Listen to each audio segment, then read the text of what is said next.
Welcome to the Listen to Your Footsteps podcast. I'm your host, Kojo Baffoe. In this podcast, I speak to Africans from across a multitude of sectors, including business, art, culture, media, design, technology, advertising, and everything in between, delving into their journeys and reflecting on the lessons they have learned along the way. It's about gaining insight into why and how they do what they do. These conversations offer a treasure trove of takeaways on a wide range of topics, including craft, relationships, wellness, parenting, entrepreneurship, and much more.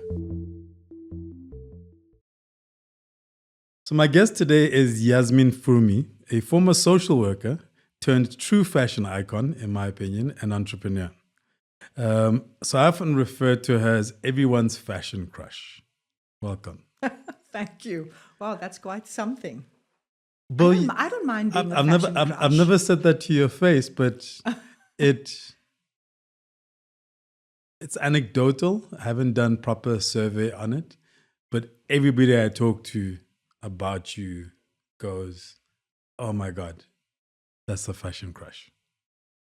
I take that. I would hope that I'm more than that as well. But for now, Yeah. I mean, people sort of see you on a surface level and Yeah. fashion crush it is. So I'm quite happy with it. What kind of home and family were you born into? A very loving, ordinary home, I think. Ordinary in the sense that everybody else around me had the same home. Mom and dad. I have 3 siblings, a sister, 2 brothers. And what was going on around me was going around in our house. Hardworking mom and dad, and siblings that got on quite well. Yeah. Are you older, I'm younger? the eldest. I have eldest energy. So that's why you figure they got on well, because because they must toe the line. Exactly, because they had to. Yeah. I know that your family moved to Australia. Mm-hmm. How did that come about? Because I mean, you were born and you were growing up at a time when the country was in turmoil, and to a certain extent that Australia pipeline hadn't come yet. Like, I think the Australia pipeline really came after 94. No, the Australia pipeline. You're making me very much younger than I am, but the Australian pipeline came after 76. Is it? Okay, Yes. that I didn't know. It was exactly at 76. When that happened, I think my mum and dad were part of that sort of wave of people thinking, oh my goodness, what is going to happen? If you weren't politically involved, my mum and dad weren't, but they felt very strongly about the way the country was going and what would that mean for their children. So it was a wave to Canada or to Australia. And I think weather for my mom and dad were like, no, we can't go to a cold country. Yeah, the Canadians we'll do endure interesting winters. Exactly. We'll do the Australian bit. And at that time, Australia, really, they were desperate for people, desperate for artisans. My father was a furniture maker. And so the process was quite easy in terms of making that decision. And the events that happened in 76, I think, sort of got them thinking, okay, we need to think about what to do, as they put it, for their children. I mean, that's interesting because, like I said, in my mind, that pipeline started 94, but it's a particular lens because of after 94, a lot of white South Africans moved. Yeah. But so not being aware that actually there was also the kind of a semi-migration at that period for Black people and colored people. Yeah, and colored Indian people mostly, I would say. Because I think, rightly or wrongly, they didn't feel like they were part of what was happening. Of course, there were colored people who were very much involved in the political struggle. But for a lot who weren't, they saw the going as a way out and perhaps to, I'd imagine, a better life. And when I look at it, of course, it was some ways better because there were opportunities given to us that we would not ordinarily have had here. If you stayed here. Yeah. What was that? What was that?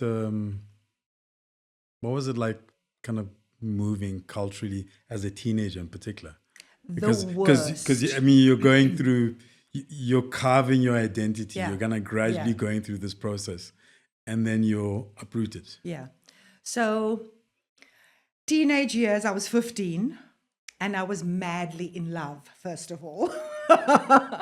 So, that will already tell you that there was no way I wanted to go anywhere. But thank goodness, the person I was in love with, their parents also decided it's time for us to go. So it didn't feel too bad. But then I also had a lot of really good friends that I felt very, I really despised my mom and dad for wanting to move at that time. I was happy in school. I had a really good group of friends. To this day, I have some of those friends. And but I mean, I didn't have a choice. We had to go. So it was very difficult. Puberty, your hormones are all over the place, and I was just hating everybody for taking me out of my comfort zone Yeah. and my happiness. And then arriving in a space with different outlook, different perspective, different Yeah. lens, and its own kind Its of own challenges issues. and own Yeah, issues. yeah. I mean, everybody sold this idea that Australia was this welcoming, equal opportunity. You'll make it there. I guess a bit like the American dream. Yeah. It was sold to people over there. But when I got there, it was difficult. Difficult because I dealt with other teenagers going through their shit. And it was difficult for me because there was big issues with racism. Australia hadn't, not that they've ever come to some sort of realization. I suspect it's a lot better now. Not I suspect, it is a little bit better now. But then there was the whole issue of trying to either have the issue of integration as opposed to assimilation. People were fighting about that. Come here, you have to leave all you South African, you Italian, you Greek, leave that behind, you now Australian. That was very difficult for people to do. So they hung on to their identity, as all immigrants do and try and do. And so the Australians, or white Australians, found, us hanging on to who we were quite difficult to deal with. And so there was a lot of pejorative terms, thrown at you. It was difficult. I mean, I had to leave one school because the girls were pretty awful. I'm seeing an interesting correlation. So coming from South Africa, where colored exists as this kind of in between, hanging between kind of two spaces, trying to figure itself out within that context. Yeah. And then going to an Australia where there's also, the issue with Aborigines. Yeah. And in the fights and the struggles they're still having to this day. To this day, yeah. And then kind of going there and being once again sitting kind of in this in-between space. Yeah. It was difficult. I mean, I saw the toll it took on my mum because she became initially the breadwinner of our family. My father, for all that, you're an artisan, you'll get a job and whatever else. It didn't happen for him immediately. It happened for my mum. But she also found it difficult. She found it difficult fitting in with Australian people in terms of their values, the way they saw life. We came from a more conservative position culturally. So it was difficult accepting how things were done, especially for me, in me trying to fit in. That relationship with my mum and myself also took its toll because I now wanted to be like all the Aussie girls. I want to go out when I want. I want to speak the way I want. And my mother's just like, not in my house, girl. That's not going to happen. It doesn't matter where that house is. Exactly. The rules stay the same. But you're trying to fit in because you really do not want to stand out and make it look like you are any different to anybody else. So it was difficult all round, I think, for everybody. And a lot more so for my father also initially. Because, to change that role where he was the breadwinner. I mean, they both worked, but, he was the Yeah. head of the house, so to speak. And then my mum took on a role like that initially. And that was also difficult. I get that. Yeah. And I get how, at the time it was difficult. Because to be honest, sometimes I grapple with that myself. And my wife earned for a long period. She worked a steady job. Yeah. And I went and experimented with stuff, tried to be a poet for like a couple of years, which is, I call it the bottom of the artistic food chain. But instilled in me is still this kind of, I'm responsible for my family. And kind of trying to make sense of it within this current context. I can imagine how difficult it must have been then. Yeah, yeah. And, when we moved, we were placed in this sort of, I don't want to call it government housing, but it was where all the immigrants that were assisted to come to Australia were put. So we were in these flats of all different Laotian, Cambodian, Vietnamese, you name it, everybody there. And everybody outside of that knew who you were and where you come from. When you say you come from this area initially, so you live in those, so there was a lot of layers of making you feel very different within the immigration center and outside of it. So it was initially an incredibly difficult, I'd say, 2 years. At what stage, or did you ever come into yourself within that environment? I'd say sort of the last year of school. I had a really good group of friends, after sorting through the mess. I was in a girls' school and I had a really cool group because they were all from different countries. So we sort of found each other and strong, opinionated. Yeah. So that was, I think, where I started going, okay, this is who I am. It wasn't fully grasped on my side until I think I was probably in the second year of university. And that's a whole other story because I think I was still a little bit feeling like I didn't have a voice because of where I was from. So I was very quiet in my first 2 years until a lecturer of mine called me out and said, I know you have a lot to say. And it sort of made me very emotional and I had to leave. And then he came out, chatted to me. And then after that, I think I was like, why am I going to keep all of that stuff was stewing inside and being held back. Absolutely, until someone recognized that. And I guess in what I was writing, perhaps, didn't come out verbally in tutorials or so on. But I think someone saw that, and I'm very grateful for that. I think there's a value in that. Like I've had conversations with schools, and I remember reading something around how often teachers don't recognize or the way it's structured to make everybody the same. Yeah. Whereas not everyone is the same, and you need to, particularly with I'm more of an introvert, and I have an introverted or with introverted or kind of withdrawn. Both of my kids kind of manifest those features. Yeah. And I remember early on in school having conversation with teachers because they, the assumption is that because the child doesn't speak in class, they don't know what's going on.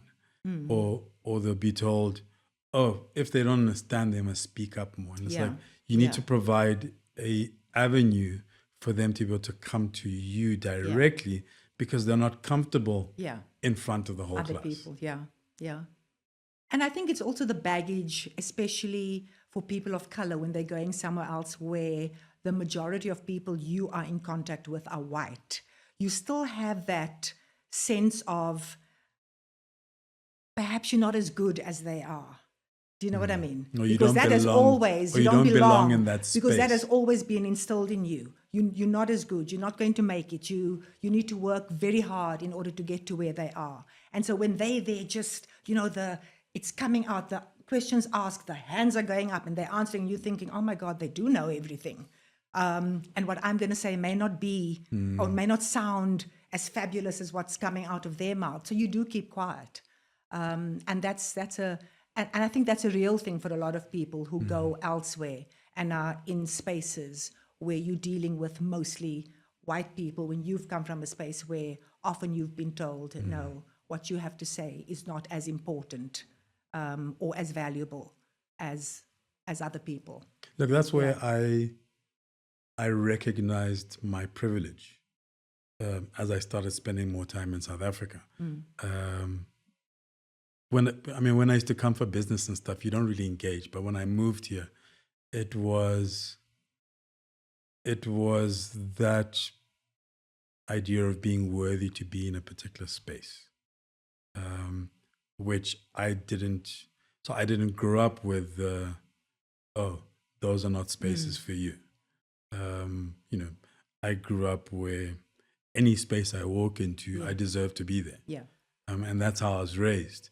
And because I was also raised around multiple cultures, but traveled a lot from a very, very young age, when I came here, even being followed around the shop, the first time it happened and I got attitude, I didn't get it. Yeah. And this was like what I think was late 90s. And a friend said, well, dude, we were in a suit shop or something in Cape Town. And I'm like, I don't understand why I'm getting attitude from the salespeople. Yeah. And I'm being watched like a hawk. Yeah. And this friend of mine, colleague, said, listen, but if you think about these spaces traditionally, we're not supposed to be in these spaces. And I never thought about it. And then I started to recognize it and seeing it with friends, like people people that I'm close to here, where when we walk into a space, they kind of go into a little bit of a shell. Yeah. Whereas I'm like, listen, let's go. Yeah. I took my daughter to, there's a fountain pen, and we've had conversations about pens. There's a fountain pen I love, which is it's a Miles Davis commemorative one. And I think it's Mont Blanc. Yeah. And I took my daughter in to look at the pen. And I can't afford it. But, and I'm in tracksuit on a Sunday. And I'm like, no, let's go look at the pen. And she was like, would you spend that amount of money on a pen? I'm like, yeah. When I have the money, I will. Whereas for a second, she was like, yeah, but the prices say we shouldn't be in here. Yeah, yeah. And I think I've, over the years, obviously become exactly like you, where I own where I am, how I move in spaces. I look at my sister who, she grew up in Australia. I think she was, I don't know, maybe 4 when we moved there. But to this day, I think mostly for her, because of her hijab, she still finds it difficult. There's a hesitance in some places where there aren't many people like her. And then I have to say, oh, no, we are going right in there, and you are going in there with your head held high. Because I know what that felt like when I was sitting at university feeling, those feelings. So I don't have that anymore. I'm exactly like you. I go in wherever I want to, with whomever I want to, and the attitude that I have. Yeah. What did you go to study? Social work. Why? Why? With no negativity attached to it. No, of course not. I was very curious. I'm like, I know you within a particular context. Yes, and I was like, social work. How did you do social work? Okay. Well, I never ever thought of being in fashion at all. In the back of my head, there was always, yes, I love fashion. I love dressing up. I love clothes. But I'm not ever going to go into that profession because, first of all, I just thought, I can't draw. That was my one thing. I can't draw. And then I thought, it's my first person in the family going to university. Let me at least go and do something that's going to get me a proper job. I wasn't into the sciences and whatever else. And I knew I had a big interest in systems and how it affects people in terms of their wellness. So I thought, okay, social work is probably the thing. I did consider physio, but that required a whole other lot of marks and subjects that I didn't do. So social work it was. And I quite enjoyed it for the time that I did it. I didn't think of doing anything else. It just came as such a natural fit to me because within those studies, there were subjects that I really loved doing. I'm fascinated Yeah. because you talk about systems in relation to social work. So most people you think social work and it's like, okay, well, helping people out. Yeah. But actually, like you're saying, it's actually the systems that have been put in place. Yeah. Yeah. And the only way you change things is if you start to not necessarily dismantle the system, but rework the system. Yeah. Or you look at how a system can affect somebody rather than the somebody is affected because of a medical issue.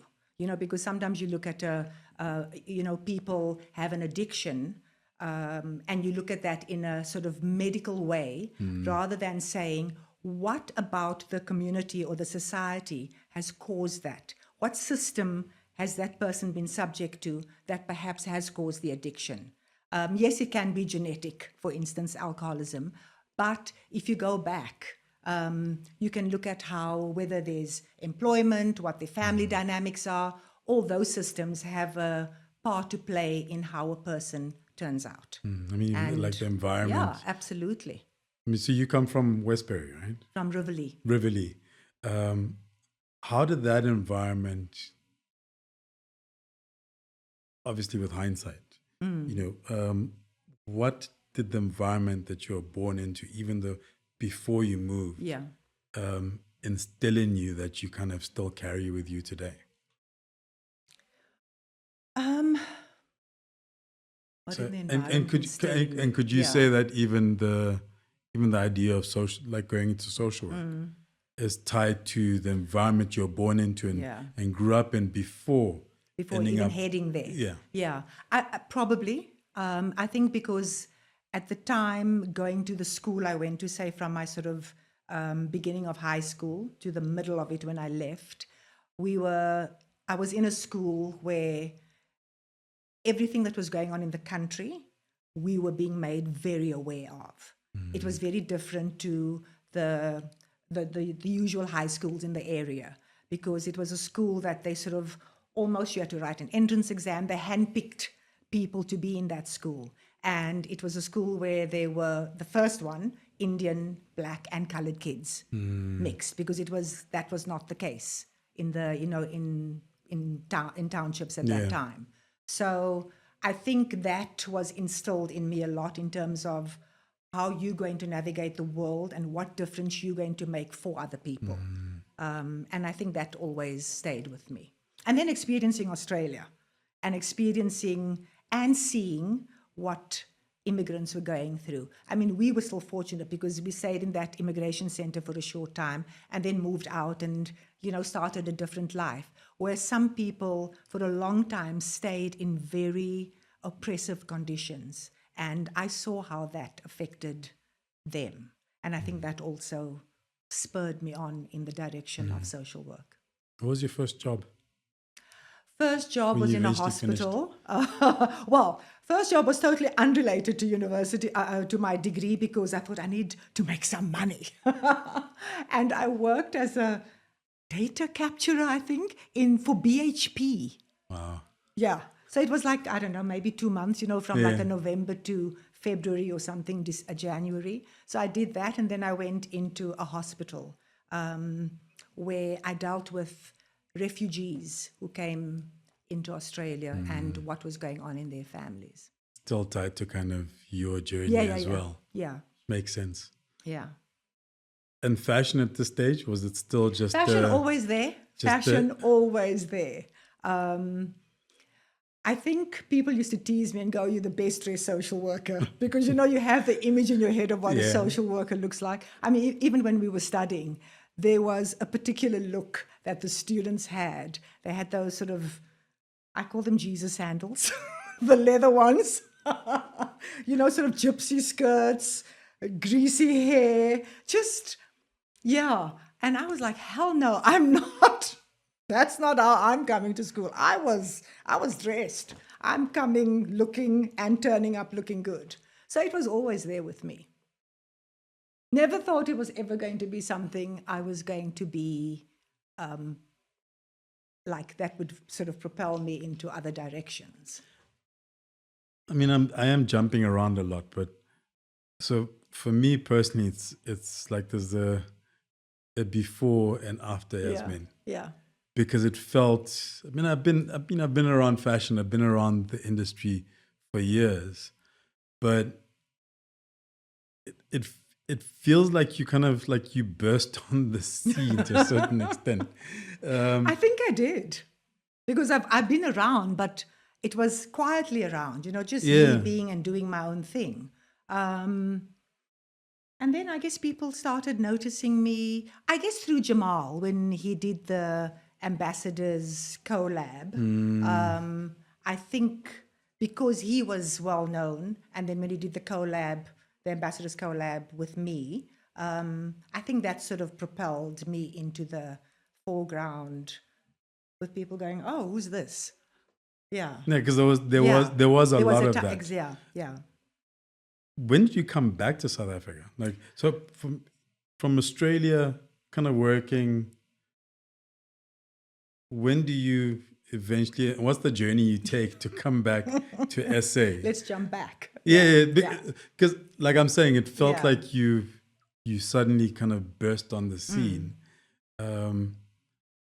But you've had there was an in between. There was an in between. Yeah. And I remember being with you and meeting somebody that we both know at Robin, because Robin's been on the podcast, that is at the opening of the show, and you were having a conversation about being in London in, I don't know whether it was the 80s, and I'm like, okay, there's a whole bunch of stuff in between here. Yeah. It was LA. So there we go. Yeah, I was happily doing my social work and not ever thinking that I was going to leave Australia, because that, of course, wasn't the plan. This mother and father of mine sacrificed all these things for you children. You often got that. So I was not going to leave Australia, but then I met someone, and that someone was from LA. And I think the relationship took on the path where, okay, so I can't move to Australia. Are you able to come to LA? And I was ever ready to jump on that plane because that was just the type of person I was. I was a little bit impulsive, perhaps sometimes still am. I'm trying to not be. But so that took me to LA, and I was there for 2 years. Obviously not doing social work, because I was there highly illegally. So, you renew a visa, and in the meantime, the visa's getting renewed. The relationship is sort of going downhill a little bit. And then you're trying to figure out, what are you going to do? Are you going back to Australia? No, I didn't feel like. Maybe I'll come to South Africa and visit my family. And then I'll go back to Australia. And when I got here, God, I sound like I have problems with men. I met someone. I was gonna ask whatever happened to the 15-year-old one whose family also moved to Australia, but I thought, let me bypass. No, we are still friends to this day. Oh no, that relationship carried on until I was 21. Okay. Yeah. No, that relationship carried on. I met someone here, and I didn't think anything was going to happen with it. So I went back to LA. But while I was there, it was also the phone call, "No, I'd love you to come back, blah, blah, blah." And as I didn't have like a job that was keeping me down, I was doing a little bit of modeling. I worked in a boutique. And I was like, okay, I've got nothing to lose. I'm young, free. I can go. So that's what I did. I came back here, and here I am. So I've stayed, and that was not the person I married. Because I was about to say, was that 2 kids later? But No, that was not. Then I met my husband, and 2 kids later. Yeah. And so when you came back, and because it's also in a way it's coming back home, right? Yeah. But with a different lens. Yeah. Seeing the world. Yeah. and even seeing the country and seeing the space. What were you doing? What did you start doing then? So I went back initially I went into recruitment with Drake personnel because I hadn't yet registered as a social worker to work here. I also needed to figure out whether I could actually work here because I was now Australian. Didn't have a South African passport, the whole story. And then I put that into play, sent a letter to the department. This is what my history is. And they said, well, no, you are still South African. You gave up your citizenship when you were underage. And so we still consider you South African. So I got an identity document and I was like, okay, I can work. I worked in recruiting and I was like, oh God, no, this is not for me. I'm not a salesperson because that's basically what you use. I'm selling you to the right job. Yeah. And I just couldn't do that. It was hell. And I thought, no, I actually need to go back to social work. So I went to register as a social worker, had an interview. They checked my degree, of course, and started working as a social worker for an organization called NICRO. I'm trying to, so in terms of what I know of you, in terms of your character and personality, I get the social work. Yeah. But I'm just trying to, I'm picturing you kind of dressed up, walking in, like, I'm trying to imagine me sitting there needing some talking to, or somebody to talk to, and then you walk in. It feels very intimidating. I don't think I ever intimidated anybody because I think I was my personality is a very caring, I think, and empathetic personality. So even though I may be dressed really well, I am going to be the person with you because I may not have experienced what you're going through right now, but an emotion of sadness or love or happiness, whatever, we've all gone through it and we've all experienced it. And you can convey that regardless of what you're wearing. Yeah. You are listening to the Listen to Your Footsteps podcast, a podcast in which I chat to Africans from a cross-section of society and sectors, including art, culture, design, business, and creativity, to name a few. We delve into their journeys, the decisions they have taken to get to where they are, how they do what they do, and everything in between. Essentially, we go wherever the spirit takes us. Now let's get back into the conversation. The thing that I find most fascinating which is I think a lesson for many of us, is you making what feels like a career shift. When for most people it's kind of like, oh, you've lived your life. This is, now you're winding down. Yeah. And you just kind of going, okay, actually, I've been interested in this. I have a family. I've raised my kids. Actually, do you know what? I'm going to try that. Was it a moment? Was it a gradual process? Yeah, I was going to say, you make that sound so easy. It wasn't, I've raised my family and, now I'll do this. There was a lot of initial resentment from my side, being this at-home mother. Because I thought I'll have my children and I'll go back to work. Because that's what I thought, that's what I should be doing. I mean, the fight for you're able to go out and work and do the things you want to do shouldn't have happened for nothing. What am I doing? And you have value have value to give the world beyond just within the confines of home. Yeah. So I had those very, like, why the hell? I mean, my husband had said, look, you can stay home. We can afford for you to stay home. It will be great for the kids that you are home. I had my first child, for your child to stay at home. So I was like, yeah, okay, this sounds delightful. Carefree life, we're traveling. But every time I looked at my colleagues and what they were then doing out of social work, but now perhaps getting into business, because it was also the time when things were changing in South Africa. Women were moving into also different fields in their life. And I felt like I was being left behind.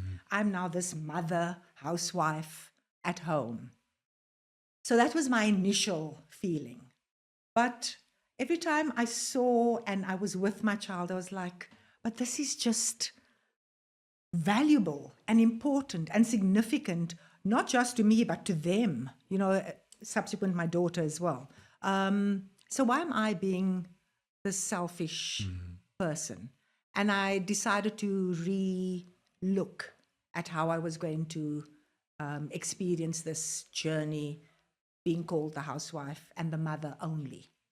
Because I was extremely weary, especially being in spaces where there were other people who were doing things, career-wise. Oh, I'm doing this and I'm this. And because we love doing that. What do you do? Yeah. Oh my God, the what do you do used to kill me. Yeah. Oh, I'm at home looking after my children. Oh, I've just started an investment company with whatever. So it was always and it feels like an underlying judgment. Yeah. In terms of what's wrong with you. Like exactly. Why are you at home? There's all this stuff happening in the world. Yeah. Okay, it must mean something about you. Yeah. That all you can do is sit at home and look after your children. Yeah. And then you want to say, oh, but I was a social worker. Oh, and I do read all these. But after a while, you also realize where all that comes from. And it's got nothing to do with them. It's got nothing to do with anything but what goes on in here. And I was like, I have an opportunity that not many people have to raise their children. And that's when I became comfortable with it. To a point where I was like, okay, I've raised them. They are actually able to be on their own. I can drop and pick up and all that sort of thing. But what happens in between? And that in between was where the fear of doing something different that was there.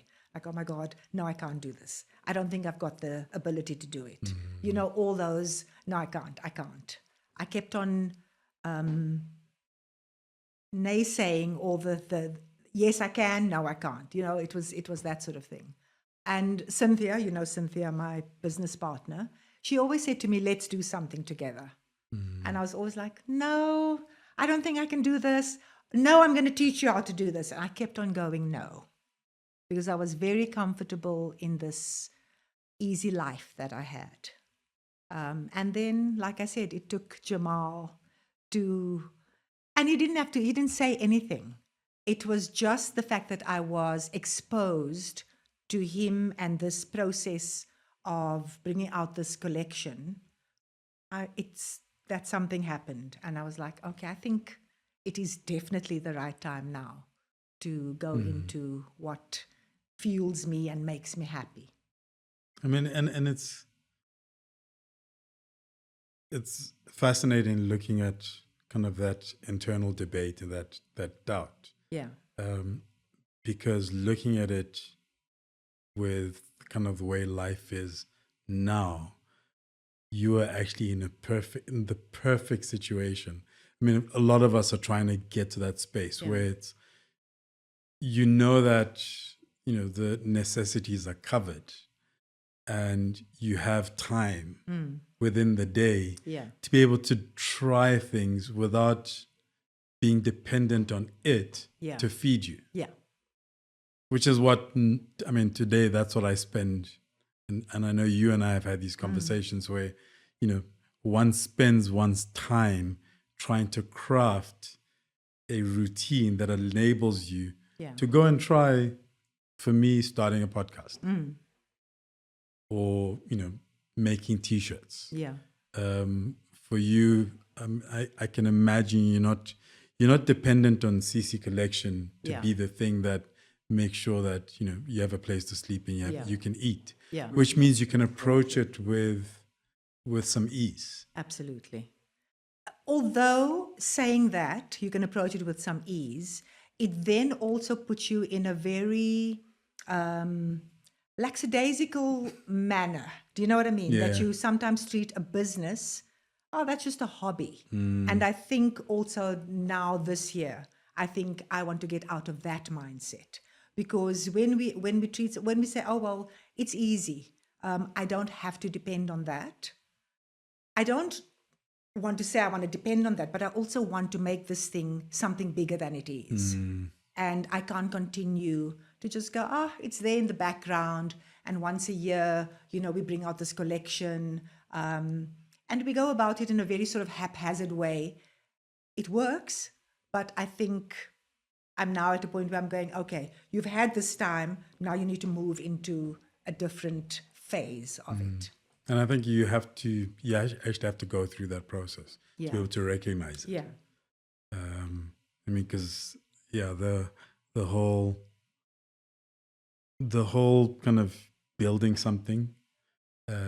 I went from being raised in family businesses where we're building and we're going to have offices all over the place to actually, I don't mind having a little small thing and just operating that small thing. Yeah.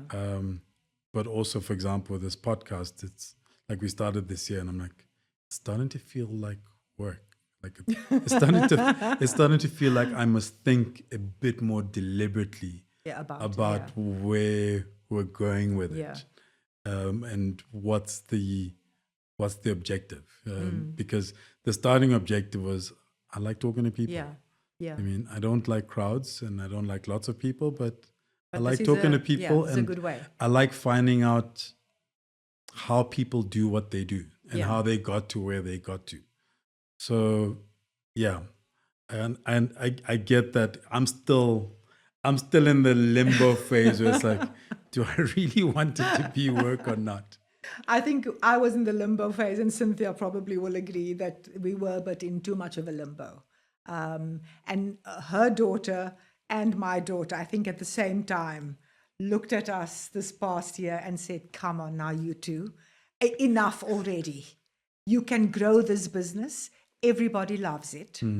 What are you just sort of here? You come out and once a year and you bring out this collection, yes, and it's lovely and people buy it and whatever else, but you can do more. So the bosses of us are lighting the fire and getting us going. So who knows, maybe we'll see this year where we move to and what phase we move it into. What's that been like? I mean, because your children are grown. I'm still getting there, at least with my son, where I'm getting to the point where I have to start thinking about the letting go part. And I mean, I was watching, well, as much as social media will show us, but kind of just on the surface, you with your daughter when she was here, and then also you with your daughter in the UK. And it's like, to a certain extent, remembering my relationship with my father. Yeah. But now wondering what that feels like when your child is a person. Like, a real person. And the interaction is different. So different. I know a lot of people, when both children were now out of the house, were like, what do you do? How do you feel? But I think I knew within myself that I had to prepare. I was like that with my parents. I left. Probably, I mean, I was selfish. I knew that it would hurt them, but I knew that I also had to go and carve my own way in the world. And so I knew for them that they had to go and carve their own way. Initially Cape Town, and then with my daughter, London. And the steps you take with, I don't have anything to do with you, Mum. I don't mean really not have anything to do with, but don't call me every day. I'm good. You have to learn how to do that, because that is damn difficult. And then you leave them, and then they go, Mum, come back with me to London. And it's the best thing when you don't impose yourself on your children. Your children are going, please come and spend some time with me. And I'm like, yes, I've done a good job. And I mean, we have just the best relationship I have with my kids. Open, honest, great communication. They both talk to me about their personal issues. We fight, the normal thing. I'm sure in deep down they want to go, fuck off, I don't want to hear from you, whatever, because that's how the dynamics are with children and parents. But ultimately, it's a really good, warm, loving, honest relationship. And how does your relationship change? in terms of, I mean, I think so. My son was born, we'd been married for 5 years. So we kind of had a rhythm, and it was just the two of us. Yeah. So we had a rhythm. And then, as you know, the kids come and that rhythm totally changes. Yeah. And then my daughter came. I mean, when my daughter came, my son was 4. And we had as a unit of 3, we kind of had a rhythm. And then my daughter came and just said, okay, I'm actually in charge. Yeah. And kind of took over this space. Yeah. And we're still kind of there.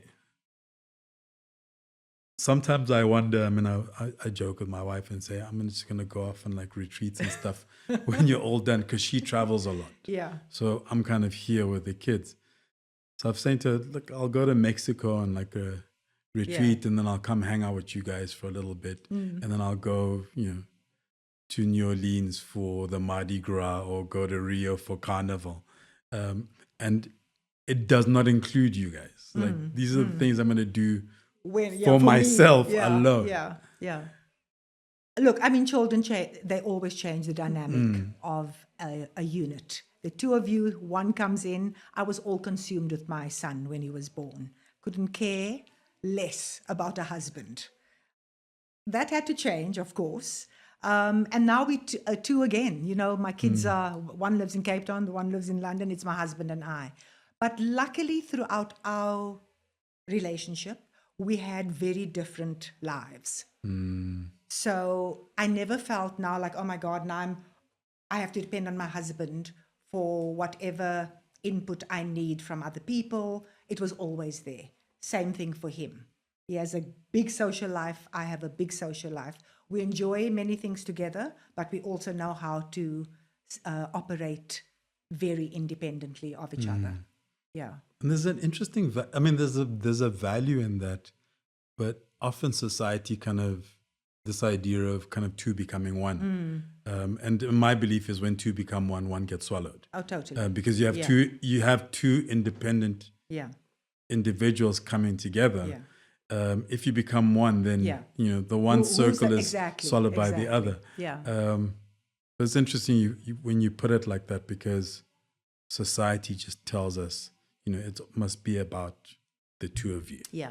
Together. And they continue to do that, even with society changing and relationships changing, because there are so many different forms of relationships. But they'll still be, if they see me alone or they see him alone, oh, where's your husband? Oh, where's your wife? They can never imagine that you can be in a space without one or the other. Do you know what I mean? And it's, or I'm going home, you staying at the function. It happened last night. I said, no, I'm not staying here much longer. I'm going home.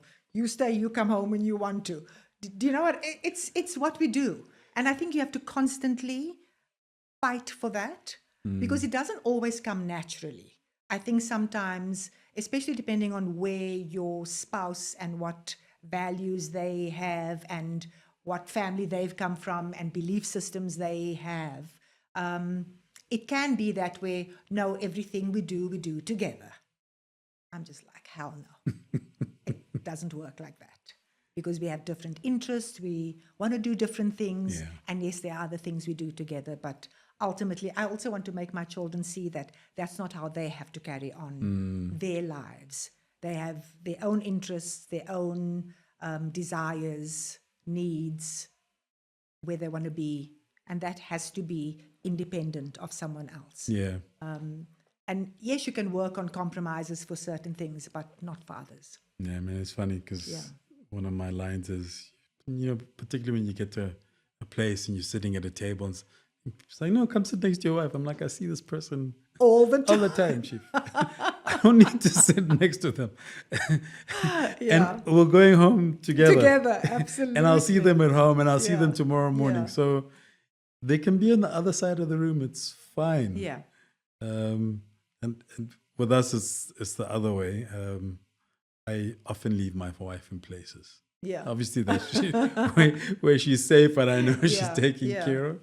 But it's like, okay, I'm ready to go home. You've done peopling. I've done my 2-3 hours. Now it's time for me to go home. Yeah. No, I mean, I'm a bit like that. I think people assume that I'm this big, I like to be in social events all the time. I have a bandwidth also just for so much. And then I also just want to be home on my bed, chilling. Thinking about the books that you're going to read. Exactly that. Yeah. Or the fact that I have to journal in the morning that I haven't done. Yeah, I must find a way of. I mean, they say you must monetize things. I must find a way of monetizing this journaling thing because I suspect I've gotten a couple of people onto journaling. No, don't worry. You have definitely stoked that. It's going to take a while. I said the book is on the side of my bed. Now it's just a decision about what pen to use. Because I mean, I am, after all, a very stylish person. So the pen has to fit everything else. You can have multiple pens. Yeah. So with the SiSi collection, you guys just came out with a collection towards the end of the year. Yeah, in December. Yeah. What goes into that? Like, what's the starting point? Like the spark of, okay, this is the direction we're going to go down. So I know this is going to sound very odd, but sometimes we fall into it. It's not a whole intellectual exercise about, oh my goodness, this has to be the story. That may come now because I think we now need to look at it in a different way. But before, it was, how do we bring who we are out in a collection for other people? Because every collection that we've brought out is a reflection of how Cynthia and I dress and how we can layer, mix pieces from previous collections with current collections. So that's how the process is. We get together and we say we always want shapes that are going to suit everybody across body size and across gender. And so that's how we go about it. And something that we think, okay, we want something that's going to be in someone's wardrobe for a while, because also we don't want our clothes just to be worn and then, thrown on the heap. Yeah. And I mean, it's having a conversation about fashion trends with somebody young, I think they're millennial. And I was saying to them, well, actually, all the stuff that you're wearing now, I can tell you which decade. Yeah, it came from. I dressed like that. Yeah. So there's if one is deliberate about it, there's a timelessness that you can create to clothing. Yeah. Because I mean, now this is our 10th year. I can go back to one of our first shirt dresses and I can wear it now and you wouldn't know it was a piece from 10 years ago. And so that's how we always want to create something that's lasting. And outside of that, like, what are you doing? Outside of that, there have been nice requests for collaborations also within the fashion space. So 2 people right now want me to do collabs with them, small collections. So you did recently do a bag, right? A bag, a bag. I customized a handbag. That I think was a really cool thing to do with a brand I would never have imagined working with. And they contacted me one day and just said, we're interested in seeing how we can work together. And I was like, okay. I mean, I never thought of a handbag. It's always me with clothes. And I went to see them and they're really warm and they were like family. And I thought, okay, let's see what we can do. And I came out with all sorts of weird and wonderful ideas, and they kept on saying, no, that's not going to happen. That's not how handbag processes go. You can't just change this and change that. Work within these parameters and we'll see what we can do. So that's what I did. And it's, I think, a really nice handbag. And the lack of drawing has nothing. Has not been a hindrance. Not a hindrance at all in anything that I've done. I mean, I have had a couple of fashion designers as friends, and once that veil is lifted, you can never look at you can never look at anything that they do the same. Yeah. Because from the outside, there's a magic there. It still retains an element of magic. Yeah. But yeah, also the inadequacies or the hindrance, what would be viewed as hindrances, for a lot of people just aren't. Yeah. Look, I mean, there are still, especially when it comes to the sort of technical stuff in terms of the clothes, there are hindrances because I can't sew. But thankfully, I've partnered with somebody who can, who knows the parameters within which you can operate, knows what can work. So if you have some wild ideas about how a garment should look, Cynthia goes, no, that's not going to work. Nice idea, but no, it won't work. So, you find the foil for some of the inadequacies that you possess, and you make things work that way. Like I'm learning that in a very real way, particularly over the last 1-2 years, where there's certain things I've always wanted to do, and I procrastinated on them for years, and now I'm seeing where the gaps are, and the gaps usually are in people. It's okay, for this I need this kind of person who can fill in the gaps. Well, where I'm not strong, they are, and they can, then together we can carry it forward. Because when I started, but especially when I moved here, I had 2 business partnerships which didn't work. And my conclusion out of that was, we jump into business partnerships easily. We should actually apply the same, the same amount of energy and thinking that goes into deciding on a partner, deciding to get married, should go into starting a business together. Because you're tying your life and the fulfillment of your hopes and dreams to another individual. So because I had bad experiences, I kind of blocked that off. And now I'm only starting to re-recognize its importance, but also find other ways of doing it that take away, that ensure that I don't end up in the situation I was before. And I guess when I think about, that's absolutely right. When I think about Cynthia and I, we've known each other for a long time. It's years and years and years. So when the business idea came about, it was not even a question of, oh, do I trust this person? Whatever. It was there. Respect, all those things. And to this day, we've never had an issue business-wise. Now what happens when the money starts coming in? Money's in. No, but I find also it's like being in a relationship and then having a child. Like, you really understand your partner better and their values when you have a child together. There's often stuff that crops up that you'd never realize you never thought, and then a child comes. And I find within a business, when money starts coming in, then you really see. You also, you show your true colors, and you see the other person's true colors. Well, maybe we have the same true colors.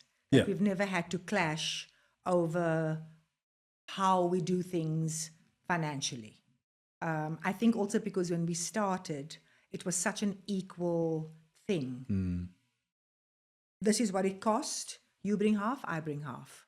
That's how this business has been going. And whatever needs to come out of it, we agree that that's what comes out of it, because it's all very transparent. But I'm helped by the fact that you've known each other for so long. Exactly. So your values are aligned. Like, you don't have to think about it. So I couldn't even begin to imagine what it would be like if I now had a partner where there were other issues other than trying to grow a business. You know what I mean? We have a lot of other things to worry about rather than how we operate on those value systems. I had an argument on the printer we're going to buy and pens and pencils. Because I then this is a while back, but I was like, okay, we actually just need this. Yeah. Basic printer. In those days, fax machine. We've got a fax machine. So we don't need a printer, scanner, fax, this. And it became an argument. Yeah. It became a disagreement. Because I was trying to keep costs low and my partner's like, no, but this can do all of these bells and whistles. So yeah. Yeah. Thank goodness we see things more or less the same. And I guess the way we operate our business too, we know exactly. If something's too expensive, we both know it's too expensive. Do you know what I mean? Okay, no, this CMT is not going to work. Let's go there. It's not one going, oh no, we can pay X for this, and the other one going, oh no, we can't. We know what the level is we'll go to. And the fact that you're not kids. Yeah. There's a value in maturity. Yeah. I didn't go grey in the sun, like they say. Yes, exactly. But thank you very much. It was an absolute pleasure. It was easier than I thought it was going to be. I thought you were going to grill me over certain things because, you can also come with that sort of, it'll be like a normal conversation and all of a sudden something goes left field and then they're revealing everything. I thought, do I need a couch to lie on? What's going to happen? Therapy session?